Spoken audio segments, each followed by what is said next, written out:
Hello, everyone. Today we're having a very interesting topic. We're going to be talking about opportunities for Serbian startups entering France and Francophone markets.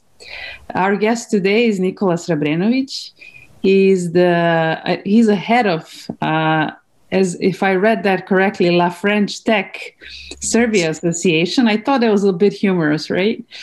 With that little symbol that you made on the logo, but doing important work with that, definitely. And you're also a CTO and co-founder of Kushim. That's right. Well, thank you for sparing time to join us for Raising Talks, organized by Science and Technology Park Belgrade on their mission to help startups in their early stages through Raising Starts program that is being organized with the help of government of Switzerland. So welcome. Thank you for having me. I'm Katarina Popović. I will be moderating this conversation in front of the team of Science and Technology Park. I am a founder of Pitch Consultancy. I'm a public speaking coach, and I used to be a startup founder myself. So let's be quick and efficient, because we all know that entrepreneurs have very, very short time slots. So in 2017, Mr. Makron said that he wants France to become a startup nation, which is a very bold statement. Yes. We were all in the entrepreneurial field pretty happy to hear that, like in the main news. But let's recap a little bit what happens 5 years later. So what can you tell us? What happened afterwards? Sure, that's a good question. So indeed, President Macron said that one of these projects was to create a startup nation. And that surprised actually a lot of people actually in France, because usually in France, it's more like the big companies that are promoted and much less the startups. The situation 5 years ago was that we had only 2 or 3 unicorns. And 5 years later, we have more than 25 of them. So it's quite a huge progress. I can name a few that you may know, such as, for example, BlaBlaCar, the ride-sharing company. We have Believe. We have Miracle, which is a marketplace provider, Ledger in the crypto area. So there is a lot of good things happening. There are a lot of companies that are raising more and more money. Talking about fundraising, because that's an important aspect of it. Back then, I think it was about 2.53 billion USD of fundraising 5 years ago, and now we are about 12 to 13 billion USD raised. So it's a very big increase in terms of startups, startup creation, unicorn, and fundraising. So we can conclude here that this governmental intervention in the startups world was successful. Indeed, it was. And we'll see what the future brings, but a lot of things are going the right way. Mm-hmm. The, let's say, legal framework changed in a good way. There was a lot of incentive in terms of fundraising, and I would say the government was not afraid also to finance some startups. I can talk a bit more about that, but there is something called the BPI, French Public Bank of Investment, and maybe we'll have the chance to talk about the different grants and helps. But they invested massively into VC funds, into startups, grants, and much more. Great. So this is a great opening statement. So like the future looks bright, at least in this side of the world. I have a question that's probably going to be interesting for all entrepreneurs planning to go to France, and that is there something like an entrepreneurial visa or other way that can maybe speed up the process of actually entering the country and getting to work there? Yes, one of the initiative from President Macron was also the French Tech. So part of the many things that we do at La French Tech, one of them is the French Tech Visa. The French Tech Visa can be used for entrepreneurs if they want to come in France, start a company, and let's hope have a success. That's great. How difficult it is. Let's say you have a company in Serbia. I'm just trying to make like a model situation here. So if you have a company in Serbia and you want to spread to a French market, how would you go about can you open a company in France? What would be the steps with this entrepreneurial visa, if you know any details? Yeah. So I would say the best way is to contact La French Tech Organization, or at least the office in Serbia. Yeah, we'll definitely have that on the screen for everyone interested. They can contact them directly. Mm-hmm. And basically, there is a form that has to be filled, and usually to get a visa to work in France for a long-term visa, it's not something that easy to get. But the French tech visa is something very interesting in the sense that it can be done quite fast. And we're talking about 1 or 2 months of procedures. So that's actually fast. Also, the French tech visa doesn't apply only to the entrepreneur, but also to his family. So it's possible to come not alone, let's say, in France. Mm-hmm. So the conditions are not that important. The embassy and the prefecture, like the public administration, will just check the relevance of the project, if it has, let's say, potential good numbers, if there is potential. But that's something we are very happy to assist with. All right, that's one open door already.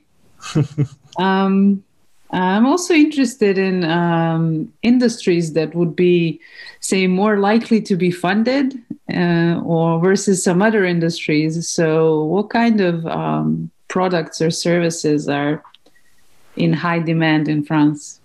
That's a tough question. Very difficult one. It's not easy to, let's say, predict what is going to be the best industry, where it's more likely to get fundraising from VCs. That being said, there is few things that I think is important. I see a lot of Serbian startups, and sadly, often the Serbian startups are too focused on their market, which is the Serbian market, and they don't go abroad fast enough or at all. I think there is a country that is interesting in terms of comparison is Israel, for example, where most of the startups are basically, as soon as they create their company, they are going abroad because they are aware that their market is too small to be a world leader. So why I'm saying that? I'm saying that because coming to France actually expose a company to a broad market. I think there is about 200 million French speakers around the world, so that's a good opportunity. But what I wanted to say more is that it's important to see the things in big, and instead of pointing to one specific industry, I would say that it's important not to be shy. If you want to raise money, the goal is not to make 1 or 2 million 5 years later. It's to go potentially at the unicorn level, and for this, it's important to do it big. Right. We talked about, when we were preparing for the conversation, we had this interesting thing. You mentioned that there is something that are like popular industries, and then there are those industries that are actually always getting green lights, but they're not so popular. Can you touch up on that? Sure. Obviously, fintech is a big thing, my company is a fintech, so I know quite well about it. SaaS business, B2B SaaS, marketplaces, there are definitely some very interesting industries. But there is one sector, let's say one big sector, where it was difficult before to raise money. It's the deep tech. And when I say deep tech, I'm thinking about, for example, AI, aerospace, nanotechnology, biotechnology, these kind of industries. Usually it's tough for founder to raise money. The reason is because it needs to do a kind of a big technological innovation. And it's great to have companies doing virtual product, digital products. But if we are talking about UAV technology or AI or things like that, it's important to be able to raise money in that industries as well. And that's why with the BPI, Public Bank of Investment in France, they launched a huge program to finance the deep tech startups. So I think here there is an opportunity. Yes, that's a very straight. It's never a straight line, but it's a pretty good road to go if you're one of those startups from Serbia. I would also like to ask you, when you go to a French market, what would you advise as a startup? What would you advise them to do? Would they go to an accelerator or an incubator, or is there like some sort of a step-by-step situation you need to follow? Like, what would be a good start for a startup? Well, I would say it depends on two things. The first one is where will the company be established? I mean, Paris is often the obvious choice, for many reasons. It's the capital city, of course. But there are other cities that are interesting. So Paris shouldn't be the only city to consider coming in France. France is a big country, Marseille, there are a lot of things happening there, for instance, even in Brittany. So first, it will depend on the city where the company wishes to be established. The second thing is the industry. We have so many accelerators, so many incubators that are actually dedicated to certain industries or certain stage. For example, the most obvious one I would recommend everyone to go is Station F in Paris. It's the biggest incubator in the world. We are talking about 1,000 plus companies, which is huge, in one building, I had the chance to be in Station F for about a year and a half or two. And it's an amazing place. It's an amazing place to make connections with other startups, but also with investors, because you have in-house VCs inside Station F. And a lot of events from people coming from USA or from other places that are actually doing some workshop, sharing knowledge. So if tomorrow I would have to, let's say, create a startup in France, I would definitely go to Station F. All right. I mean, 1,000. Did you say 1,000? 1,000 startups in one place. Yes. That's huge. It is. I mean, the huge can also be intimidating, right? Yes. But you said if there's like many events, I guess the networking opportunities are much bigger if there is a bigger flux of people. Yes, I mean, it's kind of the place to be. I would say in France, and one of the places to be in Europe, for sure, Yes.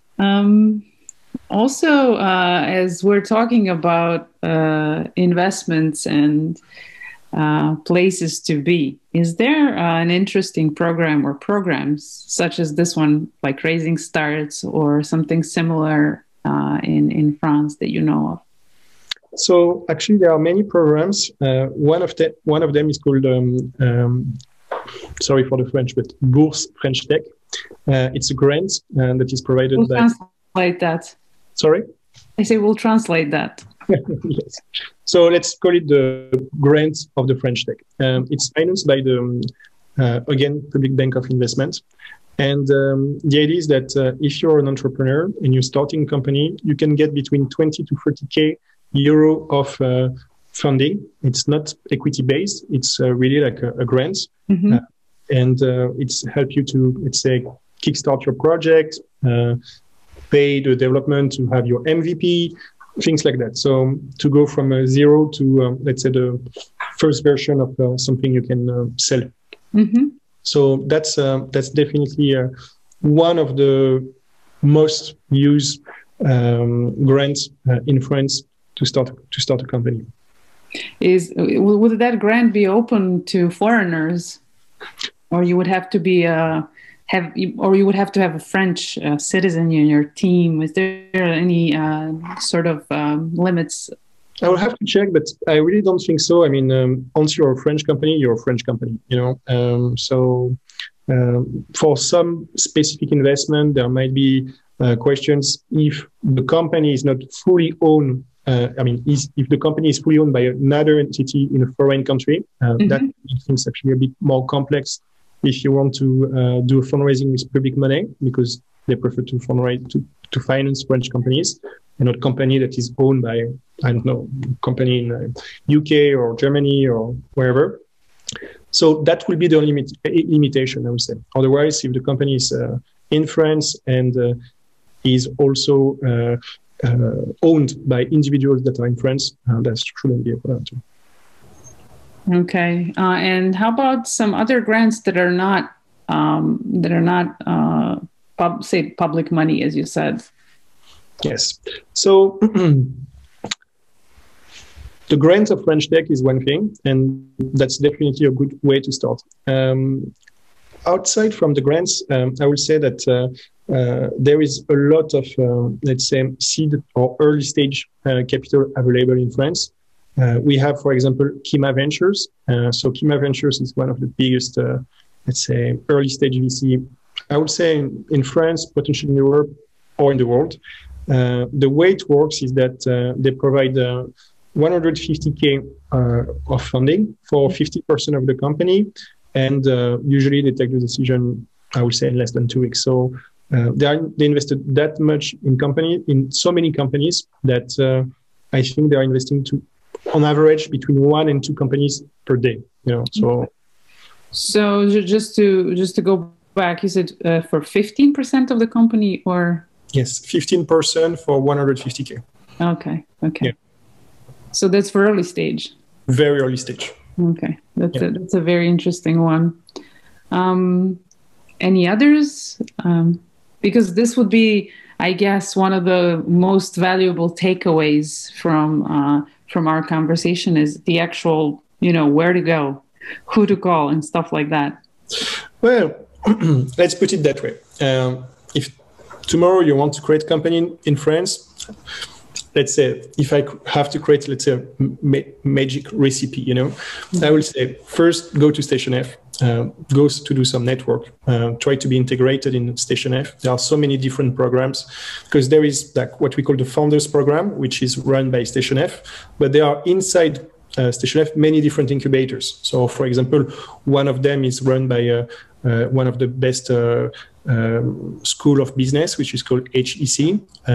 But you also have L'Oréal, and the company that has an incubator. You have so many different corporates that are inside the ecosystem that, based on the industry you are in, there might be a chance to do let's say, a nice deal or nice opportunity. So that's the first thing.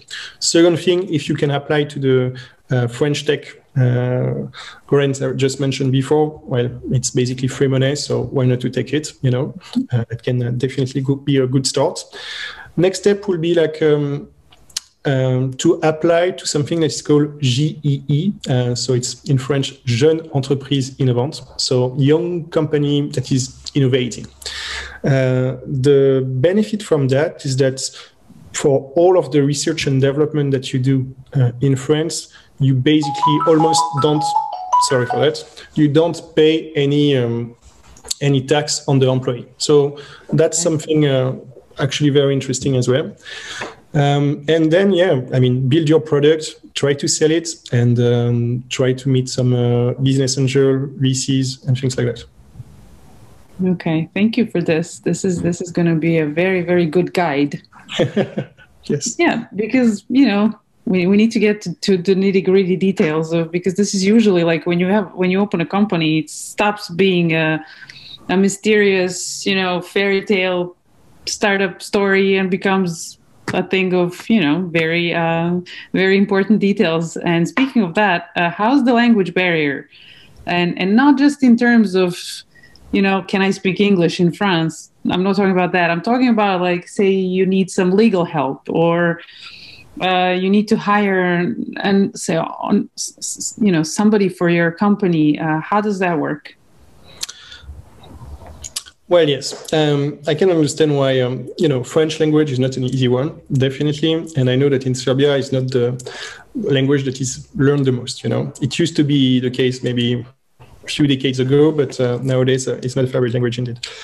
I think it's important, I'm not going to lie, to have someone in your team speaking French, especially if you're dealing with the administration. If you deal with the administration, you're not always going to find someone who speak English or another language.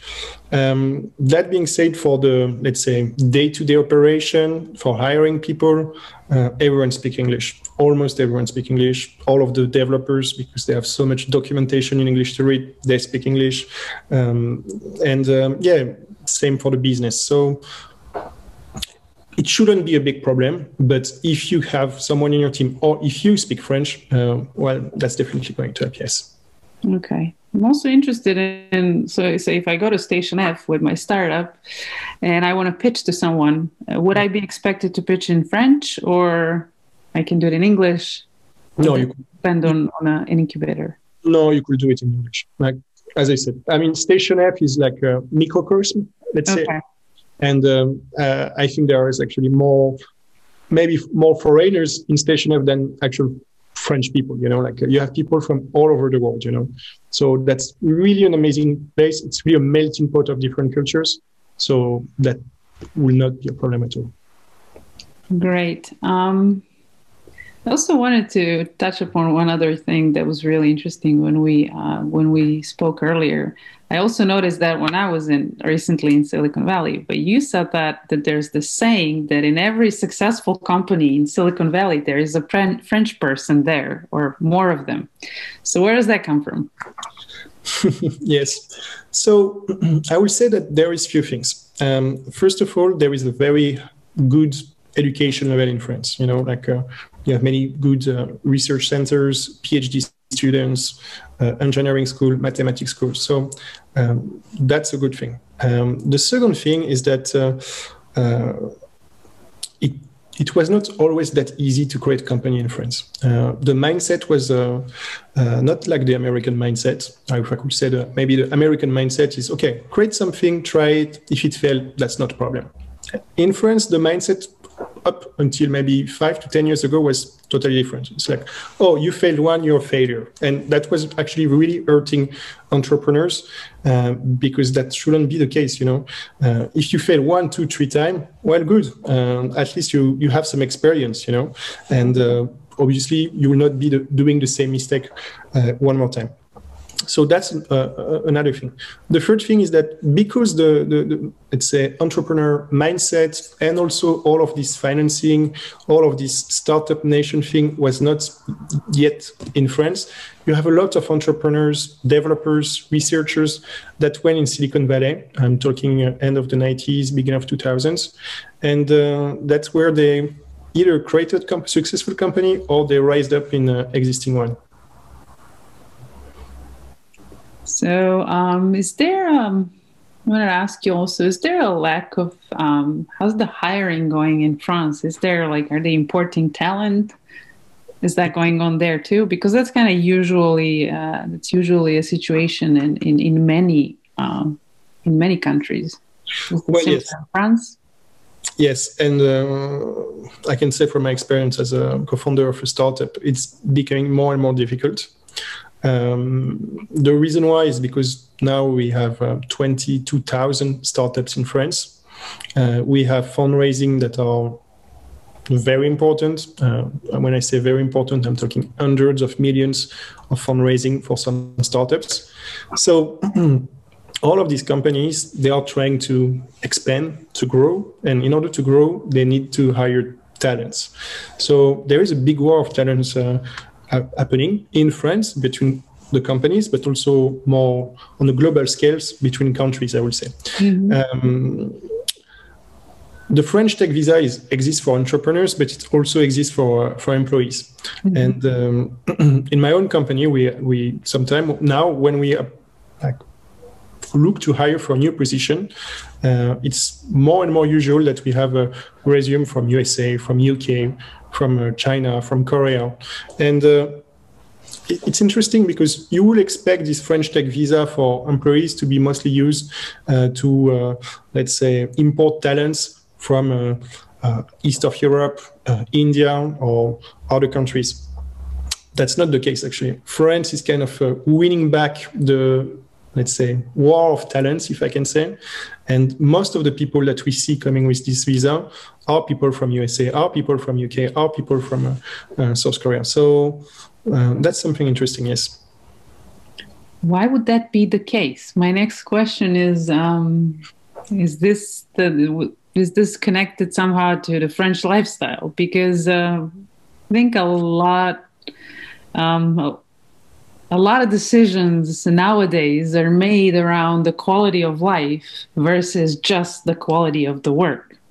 That's true. So just wanted to ask you, how does the French lifestyle, which is a brand of its own, how does that affect the business?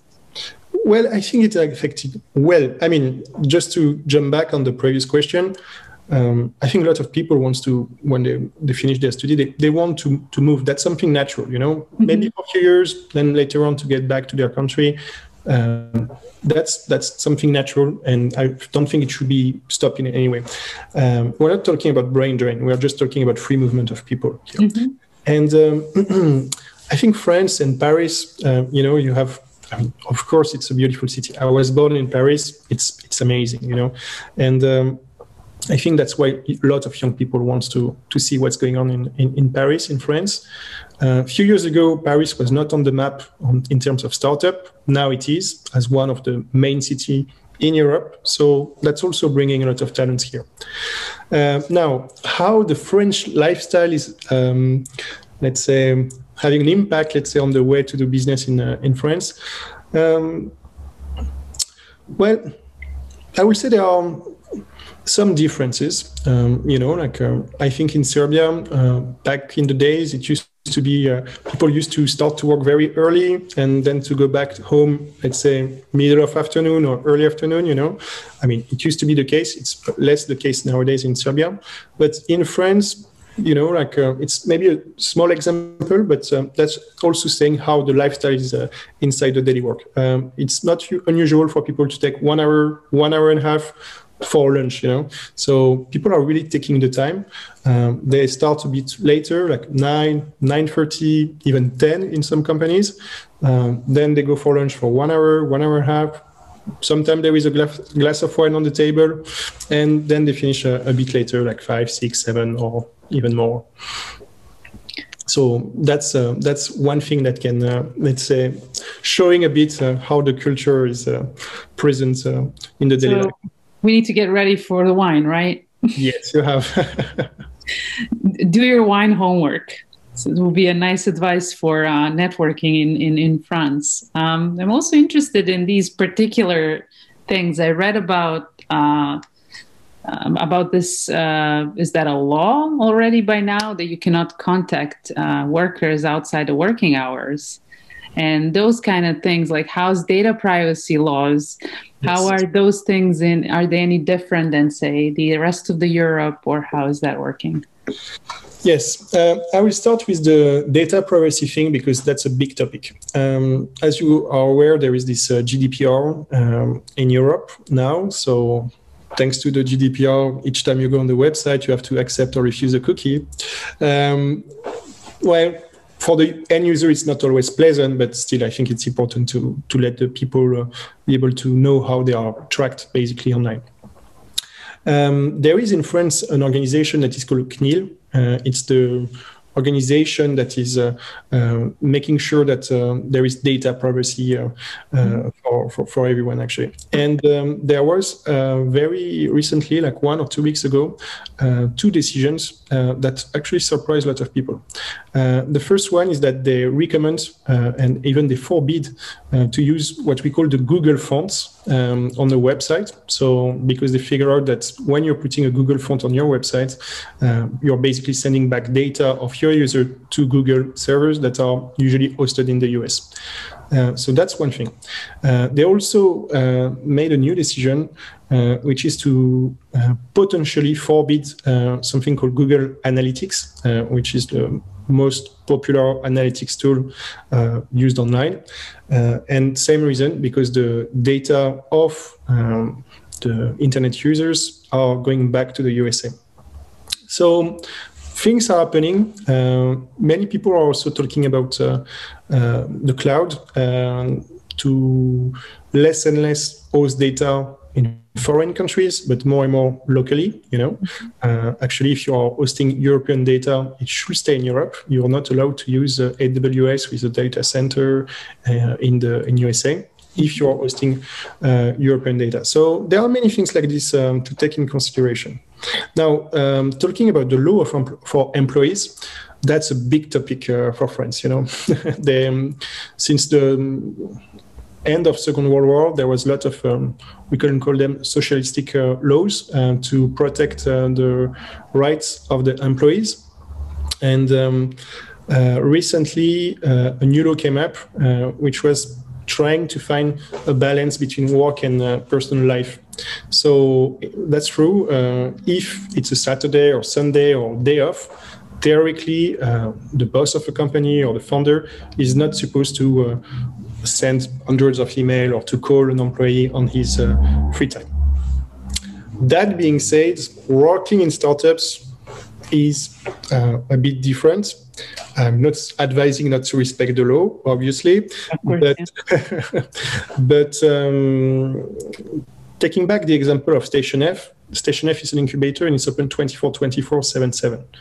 And it's not rare to see people working at crazy days or crazy times. So I would say, when you scale up, when you become a big company, yes, you need to be very careful about the way you organize the schedule of the employees, the vacation, things like that. But when it's the first month of the company, well, you need to build and to build fast. So there is a balance to find in all of this. So it comes down to what you agree with if you're like a startup, I guess that will come down to agreements between you as you're like a small team at the beginning. Yes. Yeah. I mean, I like to give advice to startups, and often they think it's a sprint. But I like to say building a startup is not a sprint, it's more a marathon, because you're not there for 6 months or 1 year. It's going to take 5 years or even a decade to build a successful company. And you need to be able to keep your energy, on the long run, So all of these laws are here, but also I think as an entrepreneur, it's important to allocate some time just to relax, and that actually helps to be more focused. Right. This is great. This is a great start, because there is one thing we do in these conversations, and that is 3 advices to startup founders. And this, I guess, would be the first advice. And now that you said it, and looking at my own experience, looking back at it, I'm thinking maybe this marathon is actually consisting of a few or more than a few small sprints with some breaks in between. Yes. It's a weird marathon. Although I never ran one, so maybe that's how you run a marathon. I don't know. Did you ever try? I never run one as well. I will ask some of my friends who are marathon runners if that's the truth, so we can maybe even do a little theory around this. So could you give us 2 more advices for entrepreneurs from your own experience? So first one is be able to manage your work-life balance, because that's very important. That's definitely important. The second one I will say is that education is something important. That's for sure. But I would say the network you have is something at least equally important. If you build something on your side, you don't have any connection, well, good luck to do some fundraising. Good luck to get your first sales, So the opportunity to go to France is not just to be in Paris. I mean, Paris is nice, but you can also go for the weekend, and visit it. I actually recommend it. It's very nice to be in Paris. But the chance to go to Paris or to another place, it's to meet people that can have a decisive impact in the story of your company. And I was mentioning Station F, but there is, of course, many other incubators. You have to be at these places and meet people, make this connection, because that's what can make the difference, let's say. So that's the second advice. And the third advice, especially for Serbian entrepreneurs, it's not to think too small. You need to see things in big, Better to shoot for the stars and to land on the moon than something else, The reason also for this is that it's important to understand the way a VC fund is working. A VC fund is going to invest in 10, 20, 50 companies. And theoretically, they are looking for the company that is going to do a 100x, 1000x on the return of investment. So VCs are risk takers, but they don't invest in companies that are, let's say, growing too slow. So You have to see things in big. You have to expand, and you have to not think only about Serbia, but about Europe and even directly about the world. Well, thank you. So be brave. Yes. Be brave and have a broader view of things. I just wanted to ask you if there's any more resources that you would like to share that come to your mind, say maybe 2 more, something that we can look at before deciding to enter the markets mentioned. Yes. So I mentioned StationF many times, but even before going to France, before deciding to create a company, I would highly recommend people, and that's another advice, well, just come there for a week, and look around. If you feel the energy, if you feel the vibe, if you think it can be interesting, it's just 2 hours flight between Paris and Belgrade. So that's actually very fast.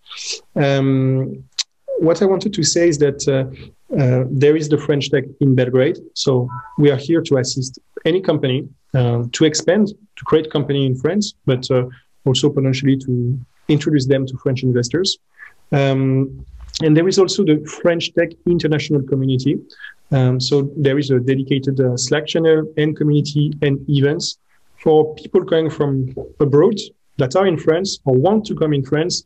And that's a nice place to start with, because you will get a lot of advice and resources to start your journey in France. Great. I also wanted to ask you if you're open, because I know you mentor startups in Science and Technology Park Belgrade, but just wondering if we could also share your contact for entrepreneurs to ask you some additional questions, because I'm sure there's going to be a lot more questions about the topics that we just briefly touched upon today. Yes, of course. You can share my contacts. I'm most of the time in Belgrade, so happy to drink a coffee, to make a call with any Serbian entrepreneurs. Or do this amazing, I think it's a French talent. I don't know, correct me if I'm wrong, but I think it's a French talent to have a nice lunch conversation. It is. Or dinner. Or dinner, right. Right. Okay, so I guess we touched upon a lot of things today, and I think we opened the eyes and raised some interest from Serbian entrepreneurial community. So I would like to thank you for taking your time to talk to us and share your experience and open all those doors, because a lot of people probably never heard of the opportunities that are right there in front of us. Yes, yes. And I just wanted to say 1 or 2 more things. Please do. I know for Serbian entrepreneurs and Serbs in general, France is not the first destination they think of. They can think about Austria, they can think about Germany, they can think about USA, UK, whatever. But I think France and Serbia are sharing a quite big piece of history together. And I think usually Serbian entrepreneurs or citizens are very well welcome in France. So sometimes I will recommend give it a try, because I think France is a very open society, and there are many opportunities. Thank you for that.